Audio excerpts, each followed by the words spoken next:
मैं आप लोगों को बताना चाहूंगा कि बाबा साहब अम्बेडकर जी ने आपके आने वाले सपने भी बदल दिए।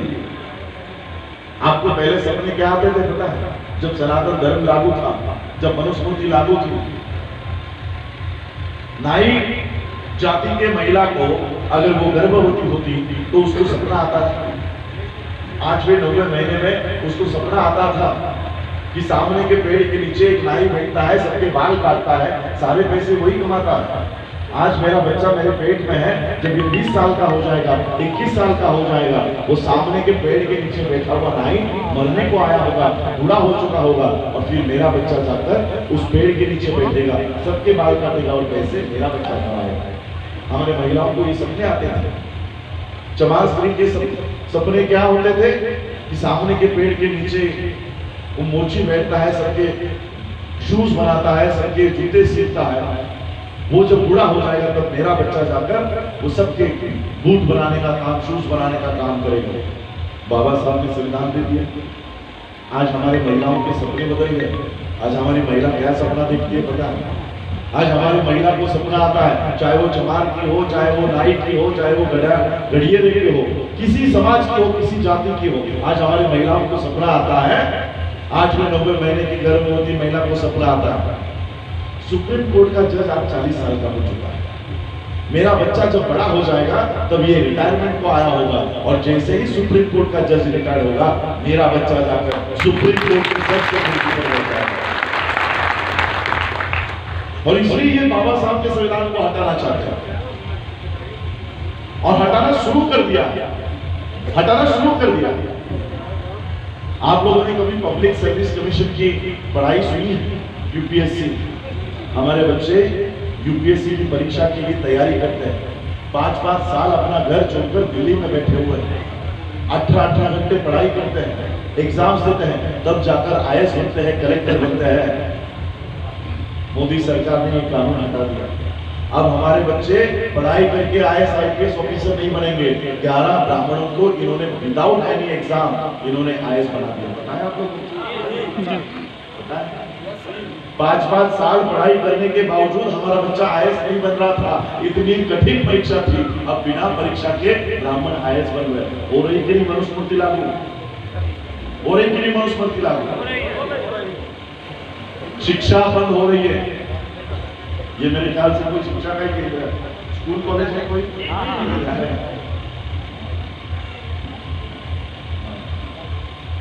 अम्बेडकर सेवा संस्था, सहदेव मौलवी अम्बेडकर सेवा संस्था।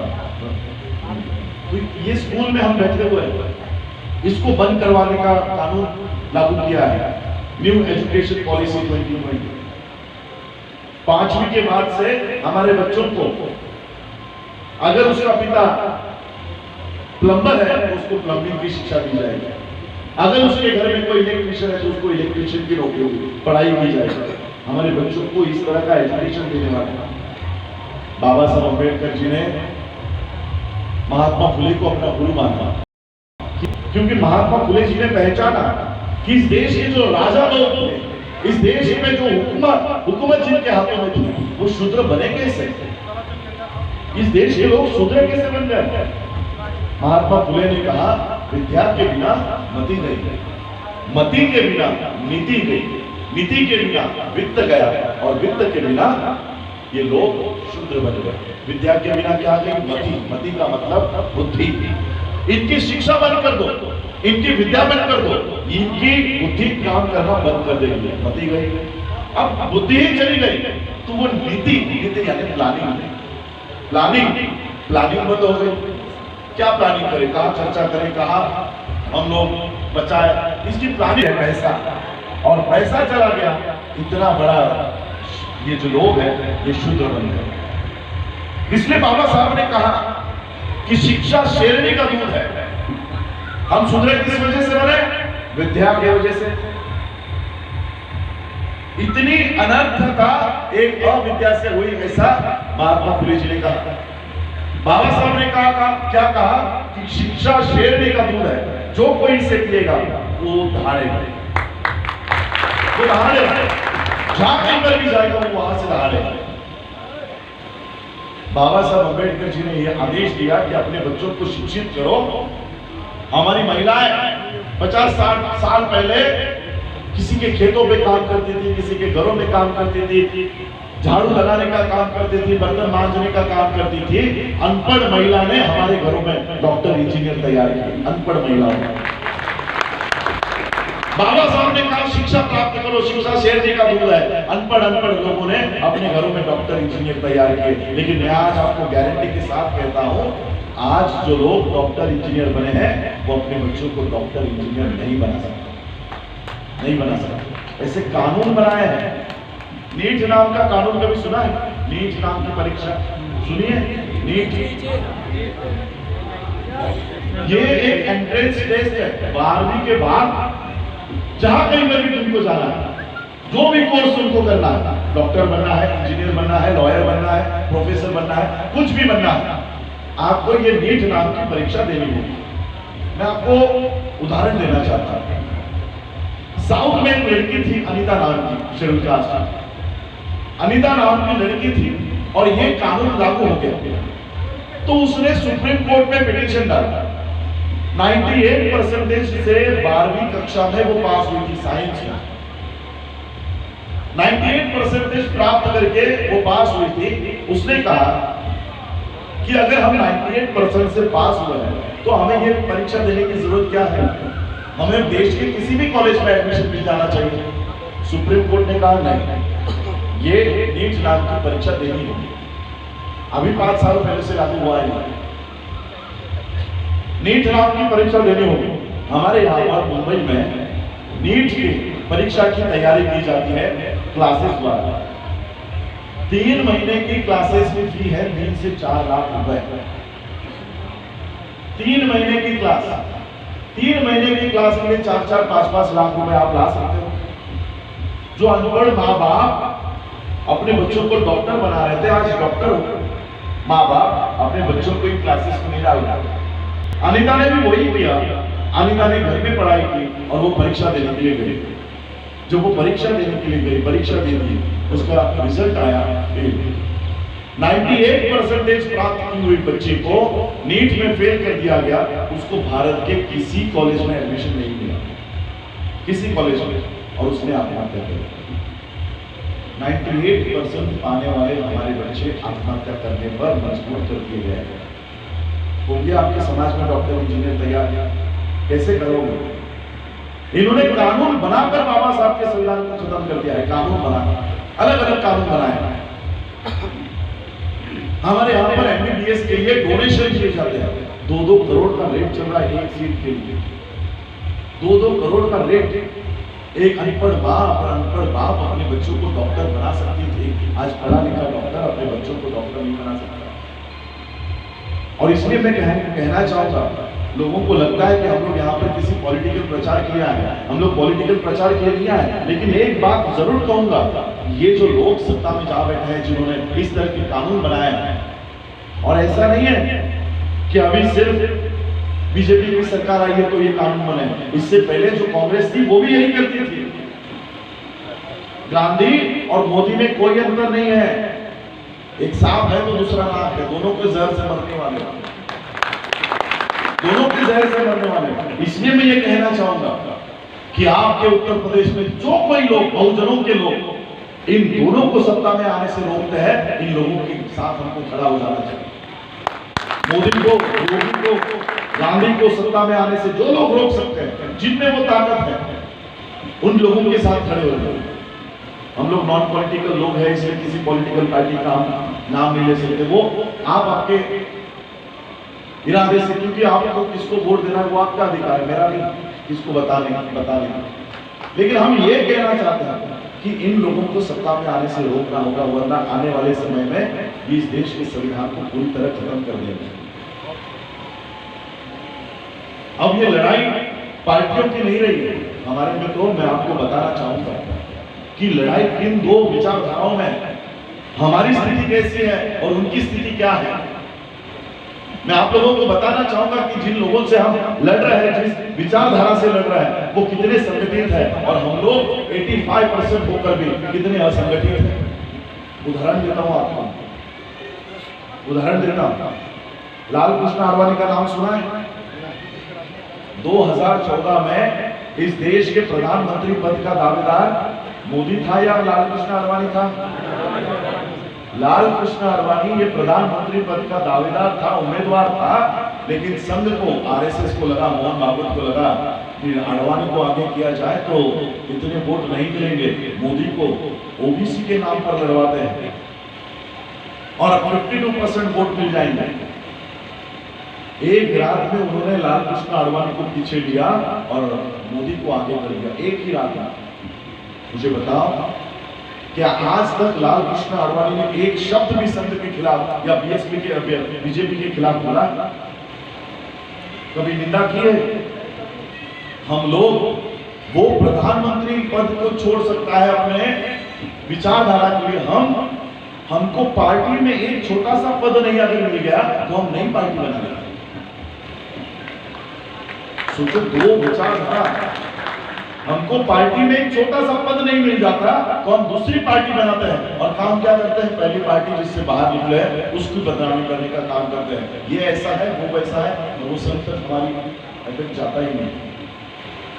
वो प्रधानमंत्री पद को छोड़ने के लिए तैयार है अपने विचारधारा के लिए, हम प्रधान पद को भी छोड़ने को तैयार नहीं है।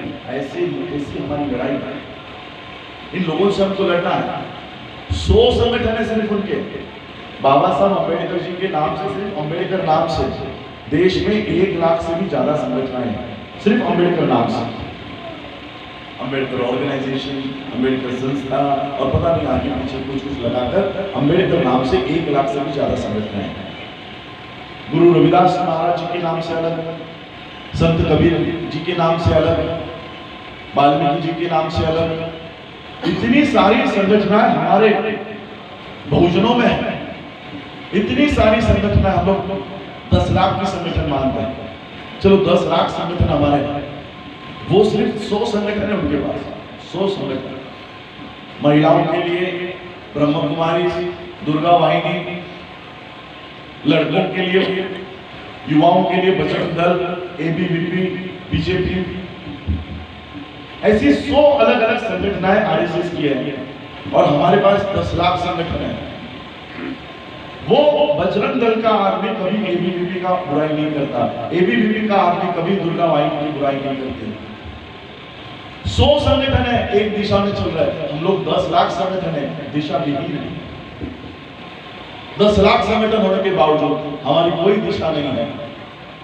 और मैं आपको बताना चाहूंगा, कहना चाहूंगा, आप लोग मुझसे मिलने के लिए आ रहे हो, मुझे देखने के लिए आ रहे हो, बात मैं आपको बताना चाहूंगा, हमारी उम्र 70 या 80 साल तक की होगी। किसी भी व्यक्ति की उम्र 70 या 80 साल की होती है। 70-80 साल से ऊपर अभी कोई जीतता नहीं है। 70-80 साल के पीछे भागने के बजाय तथागत बुद्ध की 2500 सालों की परंपरा चली आ रही है, विचारधारा चली आ रही है, उसके पीछे भागने का काम करो, उसके पीछे उसको मजबूत करने का काम करो। हम 70-80 साल का नहीं होंगे, तथागत बुद्ध की विचारधारा और 4-5 हजार सालों बाद भी होगी, बाबा साहब की विचारधारा और 4-5 हजार सालों बाद भी होगी। इसलिए हम कहेंगे, हम लोगों के पीछे आने का कोई मतलब नहीं है, कोई काम नहीं है। आज 10-12 साल बाद मैं आप लोगों के यहाँ आ रहा हूँ। 10 साल पहले मैं इस मूवमेंट में उतरा। आप लोगों को लगता होगा, कुछ लोग कहते हैं कि महाराष्ट्र से चलकर आया हूँ, महाराष्ट्र से आया हूँ, लेकिन मैं महाराष्ट्र में बहुत कम रहता हूँ। महाराष्ट्र को मैं बहुत कम समय देता हूँ। महाराष्ट्र के लोग मुझे कहते हैं कि हमें भी समय दीजिए। पूरे देश भर में हमने इस विचारधारा को फैलाया। ये लॉकडाउन लग गया, वरना मैं आज भी इस देश में नहीं आ पाता। और बाहर के देशों में हम घूमने के लिए नहीं जाते, वहां पर बड़ी बड़ी विरासतें देखने के लिए नहीं घूमता हूं मैं। मेरे पेज पे कभी जाइए, फेसबुक पेज पे सारे आंदोलन के वीडियोस आपको दिखेंगे। लंदन के ब्रिटिश पार्लियामेंट के सामने हमने इस नरेंद्र मोदी का पुतला वहां पर जलाया और वहां के लोगों को बताया न्यूयॉर्क में, अमेरिका में, यूनाइटेड नेशंस के हेडक्वार्टर पर, जहां पर नरेंद्र मोदी स्पीच करने के लिए गया था, वहां पर उसी के सामने, सभी देशों के सामने सर पर काली पट्टी बांधकर Modi is a killer, Modi हत्यारा है, ऐसे नारे हम उसके सामने लगा रहे थे, 128 देशों के सामने लगा रहे थे। क्योंकि मुझे पता है यहां पर ये लोग हमारी सुनने नहीं वाले हैं। राष्ट्रपति खुद धक्के खा रहा है, क्या हमारा सुनेगा? राष्ट्रपति खुद धक्के खा रहा है। और इसलिए हम लोग देश के बाहर से ये मूवमेंट, इस देश को बचाने की मूवमेंट हम लोग बाहर से भी कर रहे हैं। कुछ लोग कह रहे थे, हमारे मैडम को मैसेज आते हैं, राजरत्न अंबेडकर को कहो कि फलाना फलाना पार्टी का राष्ट्रीय महासचिव बनाएंगे। मैंने कहा आपने मुझे राष्ट्रीय अध्यक्ष भी बना दिया आपके पार्टी का, तब भी मेरा डिमोशन। मैं वर्ल्ड फेडरेशन ऑफ बुद्धिस्ट जो 1950 में जिसकी स्थापना हुई डॉक्टर बाबा साहब अंबेडकर जी के उपस्थिति में, 128 देशों का संगठन है वर्ल्ड फेडरेशन ऑफ बुद्धिस्ट। वो हमारा बैनर वहां पीछे लगा हुआ, वर्ल्ड फेडरेशन ऑफ बुद्धिस्ट, जिसका हेडक्वार्टर थाईलैंड में है। 128 देशों का संगठन है, उसका मैं स्टैंडिंग कमेटी सेक्रेटरी हूँ। 128 देशों का, 128 देशों में से आप मुझे भारत में सीमित रख रहे हो, राष्ट्रीय अध्यक्ष बना रहे हो।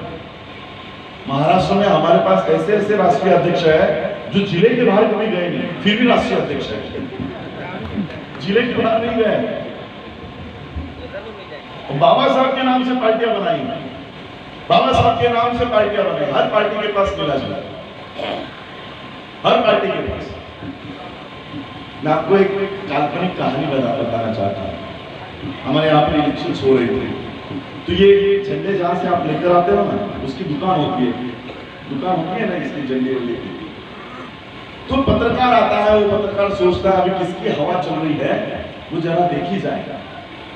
तो वो सबका इंटरव्यू ले रहा था, तो उसको पता नहीं चल रहा था कि हवा किसकी चल रही है इलेक्शंस में कौन सबसे आगे एक नंबर पर है।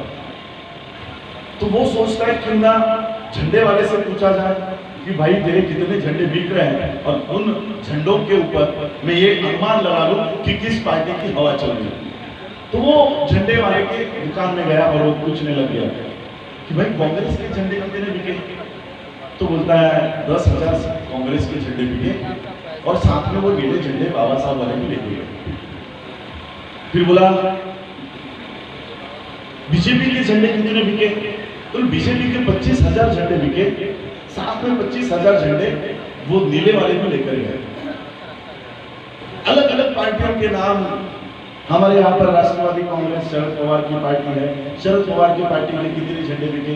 तो उसने कहा इतने 5,000 बिके और 5,000, तो उसने सब प्लस किया, 10,000 झंडे कांग्रेस के, 10,000 मिले, 10,000 25,000 बीजेपी के, 25,000 मिले, 25,000 5,000 एनसीपी के, 5,000 मिले। तो उसने प्लस किया और उसने देखा कि हवा तो नीले झंडे की चल रही है, सबसे ज्यादा झंडे नीले बिके हैं। उसने बाहर देखा, कांग्रेस के साथ में नीला झंडा, बीजेपी के साथ में नीला झंडा, वो आम आदमी पार्टी के साथ में नीला झंडा, अलग अलग पार्टियों के साथ नीले झंडे लगे हुए। और उसको तभी पता चला असली ताकत तो ये नीले झंडे वालों की है, लेकिन ये लोग अलग अलग पार्टियों में बिखरे हुए हैं, इसलिए इनकी ताकत नहीं दिखाई देती। अलग अलग पार्टियों में बिखरे हुए, कोई कांग्रेस के साथ, कोई बीजेपी के साथ, कोई आम आदमी के साथ, पता नहीं। और ये सभी पार्टियां, मुझे बताओ, इन पार्टियों में जो निर्णय लेने की प्रक्रिया होती है उसमें कोई भी आपका बंदा है डिसीजन मेकिंग में? अनुसूचित जाति के सेल वाले मत बताओ मुझे, सेल की स्पेलिंग होती है CELL, यही होती है ना, लेकिन ये CELL वाले नेतागण नहीं है, SALE वाले, सेल वाले नेतागण है, जो बिक्री में बिक जाता है ना, वो नेतागण सेल के अध्यक्ष बनाते। वो लोग हैं जो बाबा साहब की विचारधाराओं को अलग अलग पार्टियों में बेच जाते हैं। आपकी पार्टियां मजबूत करो, बाबा साहब के जो लोग बहुजन के लोग हो, बहुजन समाज के लोग, उनके साथ खड़े हो जाओ। हमारी लड़ाई अब ये पार्टियों की लड़ाई नहीं है, अभी ये विचारधारा की लड़ाई हो चुकी है।